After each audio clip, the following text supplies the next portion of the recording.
እንዴት ናችሁ ተመልካቾቻችን? የምንገኘው በተፈጥሮ ውበት ባሸበረቀው ጉለሌ የእጽዋት ማዕከል ላይ ነው። አብርሆት የጥበባት ማዕድ ባዘጋጀው ጥበብን በኪነ ጥበብ ሞሽሮ የሚያሳይ መድረክ ላይ ልንታደም ወደናል። እናንተም ደግሞ በዚህ መድረክ አብራችሁን ቆይታችሁ ዝግጅቱን እንድትከታተሉን ግብዣችን ነው። አብራችሁን ቆዩ።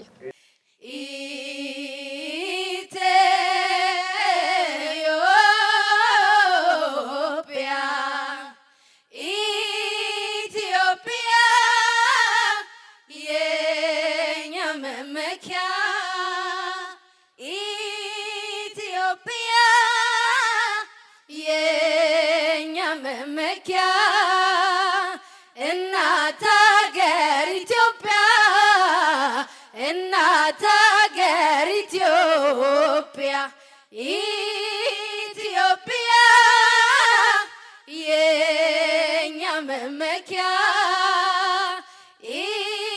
ኢትዮጵያ የኛ መመኪያ። በቅድሚያ የከተማችን ሳምባ ወደ ሆነችው የጉለሌ እጽዋት ማዕከል እንኳን ደህና መጣችሁ። በመቀጠል ክብርት ዶክተር ሂሩት ካሳው የባህልና ኪነ ጥበብ ቢሮ ኃላፊ፣ እንዲሁም ክብርት ሉባባ ጀማል የባህል ዘርፍ ምክትል ቢሮ ኃላፊ፣ ክቡር አምባሳደር ሄኖክ ስዩም የጉለሌ እጽዋት ማዕከል አምባሳደራችን ነው። ስለዚህ አምባሳደር ሄኖክ ስዩም፣ የተከበራችሁ ሌሎች የቢሮው ከፍተኛ የስራ ኃላፊዎች፣ የጉለሌ እጽዋት ማዕከል ከፍተኛ የስራ ኃላፊዎችና ሰራተኞች፣ እንዲሁም ጥሪ የተደረገላችሁ ሁሉም እንግዶች እንኳን ደህና መጣችሁ። ጉለሌ እጽዋት ማዕከል ከተቋቋመው በ2002 ዓመተ ምህረት ነው። ከተቋቋመው ወደ 15 ዓመት ይሆነዋል። ይሄ ተቋም ሲቋቋም 5 መሰረታዊ ዓላማዎችን ይዞ የተቋቋመ ተቋም ነው። አንደኛው በምርምር ዘርፍ በተለይ የሀገር በቀል የሆኑና ብርቅዬ የሆኑ እጽዋቶችን በመንከባከብ በኮሌክት በማድረግ በማሰባሰብና በማባዛት ትልቅ ስራ የሚሰራና በዚህ ዘርፍም የምርምር ስራዎችን በመስራት ከፍተኛ ኃላፊነት እየተወጣ ያለ ተቋም ነው። በሌላ በኩል ደግሞ በኢኮቱሪዝም ዘርፍም በርካታ የሆኑ የኢኮቱሪዝም ዘርፍ ስራዎች ላይ ትልቅ ስራ እየሰራ ያለ ነው። ጋራው የትም አለ ሸንተረር ወንዙ ሸንተረር ወንዙ ሸንተረር ወንዙ እኔ ናፈቀኝ ሰው ከነ ወዙ ሰው ከነ ወዙ ሰው ከነ ወዙ ማን መኖር ይችላል ርቆ ከናት ርቆ ከናት ርቆ ከናት ኢትዮጵያ ያለ በሄደበት በሄደበት በሄደበት ኢትዮጵያዬ እምዬ እናት ዓለም መመኪያዬ እምዬ እናት ዓለም መመኪያዬ። በመጀመሪያ እንደዚህ ውብ አረንጓዴ ቅድም ዳይሬክተሩ እንደገለጹት የአዲስ አበባ ከተማ ሳምባ በሆነችው የጉለሌ እጽዋት ማዕከል እንደዚህ በአረንጓዴ ውስጥ ተገናኝተን ተፈጥሮንና ኪነ ጥበብን አብረን እንድናጣጥም ስለተገናኘን እንኳን ተገናኘን፣ እንኳን ደህና መጣችሁ እላለሁ። እንግዲህ የዛሬ መድረካችን የአብርሆት መድረክ ዋናው ዓላማ በየወሩ እንደ ከተማ በየወሩ እናዘጋጃለን። እንደ ክፍለ ከተማም ደግሞ በየወሩ ይዘጋጃል፣ በወረዳ ደረጃም ይዘጋጃል። ይህ ማለት ሁሌም በየሳምንቱ የአብርሆት የኪነ ጥበብ መድረክ በአዲስ አበባ አዳራሾች፣ ጎዳናዎች፣ የፓርኮች ውስጥ በስፋት እየተካሄደ ያለ የኪነ ጥበብ መድረክ ነው። በተለይም ከ2016 ጀምሮ በስፋት እየሰራን መተን 17 ላይ አድማሳችንን ያሰፋንበት፣ ዘንድሮ ደግሞ የበለጠ ትኩረት ሰጥተን ማህበረሰቡ እኛ ጠርተነው ሳይሆን መድረኩን ስላዘጋጀን ብቻ ሰው አውቆ ተረድቶ መጥቶ የሚሰባሰብበት የኪነ ጥበብ መድረክ ነው። ዋናው የዚህ ወራዊ የኪነ ጥበብ መድረካችን ከከተማ እስከ ወረዳ የሚሰራው ዋናው ዓላማ ህዝባችን በቀኝና በግራ ወደ ጽንፍ የሚሄዱ ሐሳቦችን ወደ መሃል ማምጣትና የህዝባችንን አብሮነት፣ ትብብር፣ የጋራ ህብረት፣ አንድነት በማሰባሰብ ይሄንን በማጠናከር ምን ፈልጋትን ህብረ ብሔራዊ ኢትዮጵያ ለመገንባት የሚያስችል የወል ገዢ ትርክትን ለማስረጽና ለመትከል ታስቦ የተዘጋጀ የኪነ ጥበብ መድረክ ነው። ይህ የኪነ ጥበብ መድረክ ከሁሉም በላይ 2 ዓመት በሰራነው ስራ ትልቅ ውጤትን አስመዝግቧል። የመጀመሪያው የኪነ ጥበቡ ማህበረሰባችን ይህንን የሐሳብ ልዕልና የያዘውን ገዢ የወል ትርክትን አጀንዳ በማድረግ ሐሳቡን አጀንዳውን በመውሰድ አጀንዳውን የራሳቸው በማድረግ በኪነ ጥበብ አማካይነት በሁሉም የኪነ ጥበብ ዘርፍ ይህንን ሐሳብ በማስረጽ በተለይም ወጣቱን ታዳጊ ልጆችን እንዲሁም ደግሞ ጎልማሳዎችን የበለጠ በዚህ ጉዳይ ላይ አጀንዳው ገብቷቸው ገዢ የወል ትርክት የምንለው ጽንሰ ሐሳብ ተረድተው ከዚህ ከመረዳት በላይም የወል ገዢ ትርክት ትዕምርቶቻችን ምንድናቸው የሚሉትን በኪነ ጥበብ አማካይነት በማቅረብ ይሄንን ሐሳብ በተለይም ይሄንን ግራና ቀኝ የሆነውን ሐሳብ ወደ መሃል በማምጣት በማሰባሰብ የኪነ ጥበብ ልጆቻችን ይሄንን ውጤት አምጥተዋልና በዚሁ አጋጣሚ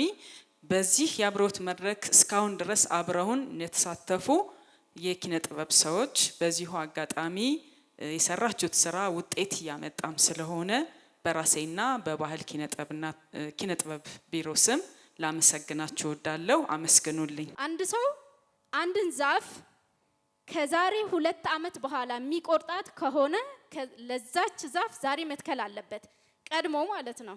2 ዓመት ቀድሞ ከ2 ዓመት በኋላ ለሚቆርጣት ዛፍ ምትክ መትከል አለበት ይላል። ይሄንን የግሪን ሌጋሲን ኢኒሼቲቭ አንስተን ስናይ ወይም ደግሞ የመደመር መንግስት ይዞ የተነሳውን ባክ ቱ ኦሪጂን የሚለውን ኢኒሼቲቭ ምናይበት ነው ማለት ነው። ሲቀጥል ደግሞ የኛ ማህበረሰብ ከባቢን የመጠበቅ የወንዝ ዳርቻዎችን ጽዳት የመጠበቅ ቆሻሻ እዛጋ የመጣል ክልከላ ያደርጋል፣ ኢሞራል ነው ይላል። ይሄንን ስናይ ዛሬ ላይ ምን እየተደረገ ነው? የወንዝ ዳርቻዎች ኮሪደር ሲሰራ ዝም ብሎ አይደለም ማለት ነው የተጀመረው። ባክ ቱ ኦሪጂን ከሚለው ኢኒሼቲቭ የተወሰደው ነው እና የኛ ማህበረሰብ ታላቅነቱን በዚህ ልክ ይዘን ሀገራችንን ከክውን ጥበቡ ጋር በማስታረቅ ማህበረሰባችን ላይ ትክክለኛውን የሆነ ግንዛቤ እየፈጠን ምን ሄድበት ነው።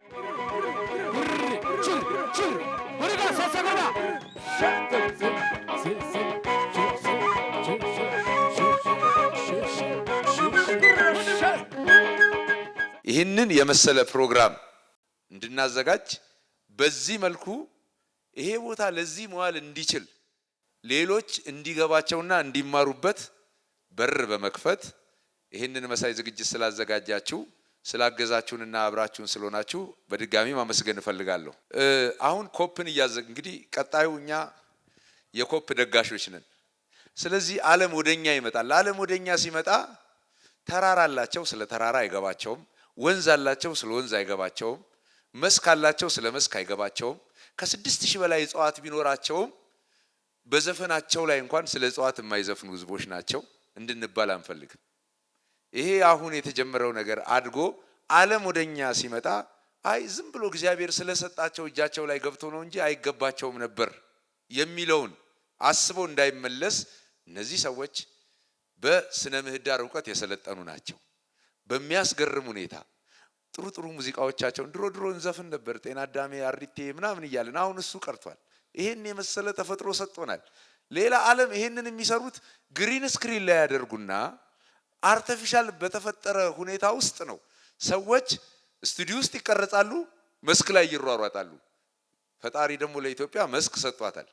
ስለዚህ የኪነ ጥበብ ባለሙያዎች እዚህ መጣው እንደዚህ አይነት አካባቢ ፊልሞቻቸውን ቢሰሩ፣ እንደዚህ አይነት አካባቢ ክሊፖቻቸውን ቢቀርጹ፣ እንደዚህ አይነት አካባቢ የግጥም ምሽቶች ቢደረጉ፣ እንደዚህ አይነት አካባቢ የእሳት ዳር ወጎች ተደርገው ቢቀረጹ እጅግ አዋጪ፣ ሰውም የሚወደው፣ ሰውም የሚደሰትበት፣ ተመልካች የሚደሰትበት የክሬቲቭ አርት ኢንዱስትሪውንም ማገዝ የሚችል ትልቅ ፖቴንሻል ሀገር ተውቦ ያየነው በላንተ ሀገር እንደ ሀገር ተውቦ ያየነው ሀገር እንደ ሀገር ተውቦ ያየነው ኪነ ጥበብ ፈክታ ኪነ ጥበብ ፈክታ እንዲህ ያማረችው እንዲህ ያማረችው ተፈጥሮ ውበት በአንድ ላይ ሆነው ነው በላንተ ተፈጥሮአዊ ውበት ላይ ወነች ዘመን የዋለኔ ከነፋሻው ሀገር ከለምለሙ ምድር በላንተ ኧረ እንደምን አለሽ ዘመዴ ነይ ነይ ከነፋሻው ሀገር ከለምለሙ ምድር በላንተ ከነፋሻው አየር ከለምለሙ ምድር ከነፋሻው ሀገር ከለምለሙ ምድር ከነፋሻው አገር ከለምለሙ ምድር ፍቅር እየደራ ውበት ሲደመር ፍቅር እየፈካ ውበት ሲደመር ውቢቷ ኢትዮጵያ ዘላለም ትክበር በላንተ ውቢቷ ኢትዮጵያን ዘላለም ትክበር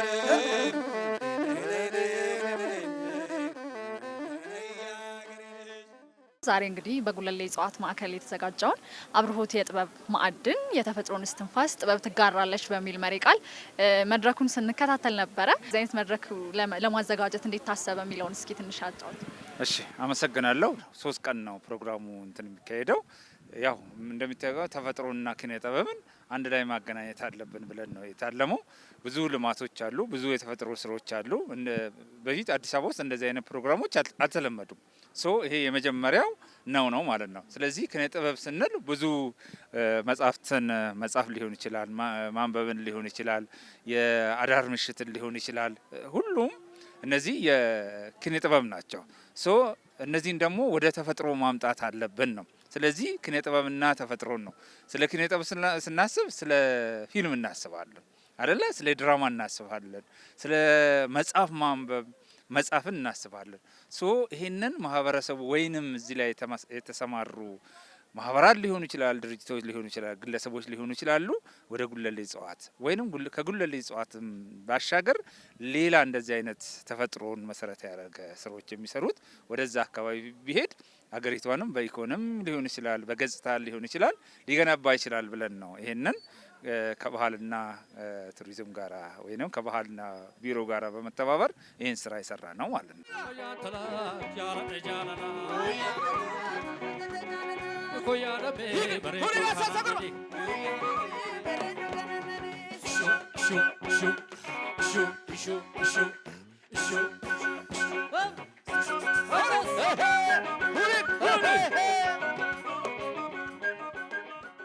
ዛሬ በጉለሌ የእጽዋት ማዕከል ጥበብ በዚህ መልኩ ተሙሽራ በተፈጥሮ ደምቃ እያስተዋልን ነበረ። እንደው መድረኩ ምን ይመስል ነበረ? ምን ተሰማዎት?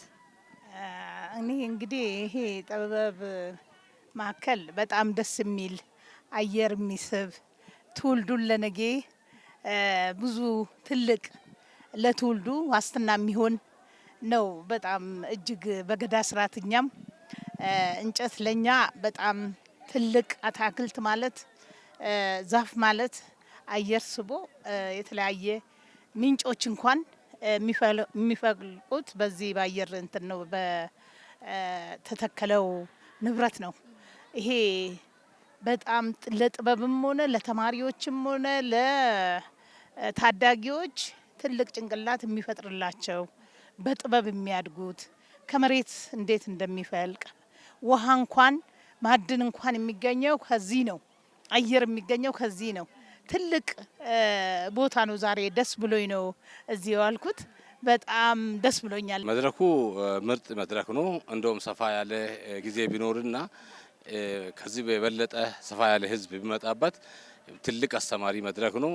በእኔ በኩል ደግሞ ተፈጥሮንና አየሩንም ነፋሻ አየሩንም ውብ ቦታችንም ላይ ሆነን ጥበቡን ኪነ ጥበቡን ስናይ ትልቅ ሀሴት ነው የፈጠረብኝ። ሀገራችን በተፈጥሮ ነገር የታደለች ነችና ወጣ ብለን ስናይ ደግሞ ውጭ ሀገር ላይ ያሉ ነገሮች ብዙ ጊዜ የሚሰሩት የተፈጥሮ ሳይሆን ተተክተው እንደው ተፈጥሮን ይመስላሉ በተባሉ አርቲፊሻል ነገሮች ነው። ሀገራችን ደግሞ በእንደዚህ አይነት የተፈጥሮ ነገር የታደለች ነችና እንደው ማህበረሰቡ ይህን እድል ከመጠቀም አንጻር እንደዚህ ደግሞ ያሉ ቦታዎችን እንደዚህ አይነት መድረኮችን አዘጋጅተው በማቅረቡ እና በመገልገሉ ህብረተሰቡ ምን ይጠቀማል፣ ምን አይነት ፋይዳ ይኖረዋል የሚለውን እስኪ አንሱ።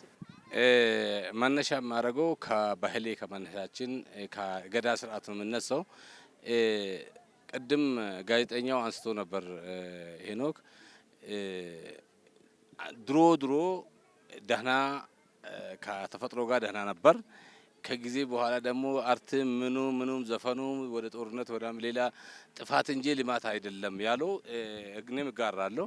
በገዳ ስርዓት እንጨት ወይ እጽዋት ተራራም ሸንተረሩም ሁሉ ነገር ፈጣሪ የሰጠን ስለሆነ ውሃም እንክብካቤ አለ። ድንጋይ ራሱ ስንጠቀም በወጉ ነው መጠቀም ያለብን ሁሉንም ነገር ጠፈሩንም፣ ምክንያቱም ተፈጥሮ ነውና ፈጣሪ የሰጠን ፈጣሪ እና ፍጥረት ብቻ ነው ያለው። ፍጥረቱን ግን በወግ እንድንጠቀም ነው ፈጣሪ የሰጠን።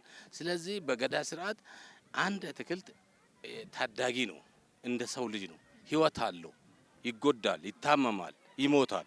ስለዚህ መንከባከብ አለብን። ተማሪዎች ከዩኒቨርሲቲ እንኳን መጥተው እዚህ የሚመራመሩት እንትን በጣም ለተማሪዎች እንኳን ይጠቅማል። አንድ እንጨት ሲተከል ተተክቶ ነው። እኛ በገዳ ስርዓት ሳንተካ አንቆርጥም፣ ለቤትም ቢሆን ማለት ነው። እንደ አንድ ነፍስ ነው የምንቆጥረው። አንድ እንጨት እንደ አንድ ነፍስ ነው የምንቆጥረው እና ለማንኛውም ይሄ ተፈጥሮ እንትን በጣም ጠቃሚ ነው ለኢትዮጵያ ወጣቶች፣ አብሶ ለትውልዱ ነገ ለሚያድጉት ልጆች ይሄ ከነሱ ጋር እያደገ ሲሄድ እነሱም ከዚህ ትልቅ ሙያ ነው የሚማሩት።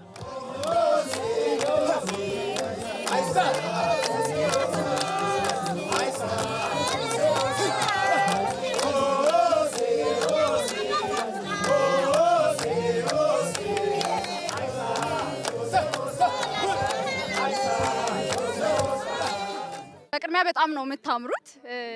በዚሁ አድናቆቴ መግለጽ እፈልጋለሁ። እስኪ ምን አይነት አለባበስ እንደለበሳችሁና የምን አይነት ባህል ጭፈራም ቀደም ሲል ስታሳዩን እንደነበረ ግለጹልን። የጋሞ ማህበረሰብ የባህላዊ ጨዋታን ነው። ያው በባህል በጭፈራው በዘፈኑ እንደምንግባባና እንደምንዋደድ እየገለጽን ነው። መልካም። ቀደም ሲል ስትጫወቱልን የነበረው ባህላዊ ሙዚቃ አለና እንዳው እስኪ እሱን በአማርኛ እንደው ብትነግሩን እንደው ለመረዳት ያክል። አመሰግናለሁ። መጀመሪያ እኔ እንደ መፈክር አድርጌ ያወጣሁት ለዚህ ያደረሰን አምላክ ይመስገን፣ በሰኞ ሳምንትም በቅዳሜ ሳምንትም ቢሆን ለዚህ ያበቃን አምላክ ክብር ይስፋው የሚል መፈክር ነው። ቀጥሎ ደግሞ የዘፈኑ ርዕስ አሻሜሎ ማለት አሻም ብለን ስንቀበል ነው ጥሩ። እንግዳም ቢመጣ የተለያየ ካስተመር ቢመጣ የአቀባበል ዘፈን ነው። አሻም እንኳን ደህና መጣችሁ የሚል ዘፈን ነው። ያለኝ ነገር ይሄ ነው። አመሰግናለሁ። እሺ፣ ቀደም ሲል ጭፈራችሁን ስመለከት ወንዶቹ የምትጨፍሩት ጭፈራና ሴቶቹ እናቶቹ የሚጨፍሩት ጭፈራ ይለያያል። በዚህ አጋጣሚ እንደው ምን አይነት ጭፈራ ቀደም ሲል ስታሳዩ እንደነበረ እስኪ ንገሩኝ። ጭፈራው እንግዲህ የሴቶቹ ከወንዶቹ ለየት ይላል። ሴቶቹ ሁለቱ የወጡት አንድ አይነት ጭፈራ ነው የሚጨፍሩት። ወንዶቹ ሁለቱም አንድ አይነት ነው የሚጨፍሩት ሆሮሶ ይዞ። ሴቶቹ ደግሞ ዝም ብሎ ወጥቶ ይጨፍራሉ አንድ አይነት።